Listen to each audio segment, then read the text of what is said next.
Hello বন্ধুরা, এই যে বাসায় চলে আসছি। এইগুলো হচ্ছে বাড়ির চুইঝাল, দিদির কাছে চুইঝাল, আমার ছোটো ননদের গাছের চুইঝাল দিয়েছে। এই যে আম দিয়েছে, সবেদা দিয়েছে, কাঁঠাল দিয়েছে, অনেক কিছু দিয়েছে। আর এইগুলো হচ্ছে সব বাড়ির আম, বাড়ির অনেক আম হয় আমাদের। এই যে দিদির গাছের কাঁঠাল একদম খাজা কাঁঠাল। এই কাঁঠালগুলো অনেক মিষ্টি, একদম বড় বড় কোষ, খাজা কাঁঠাল বলে। তারপরে এই যে কচু, কচুর ফুল, শসা, অনেক কিছু, কলা, অনেক কিছু দিয়েছে বাড়ি থেকে। যে আমাদের গাছের লেবু, অনেক লেবু হয় বাড়িতে। কত কিছু নিয়ে এসছি। এইগুলো বস্তার মধ্যে সব গরমে সিদ্ধ হয়ে যাচ্ছে, এই জন্য ভাবলাম যে খুলে ফেলি, খুলে ঢেলে ফেলি, তারপরে নিজে ফ্রেশ হবো।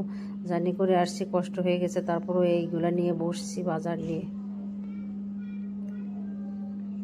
টাটকা টাটকা আম বাড়ির।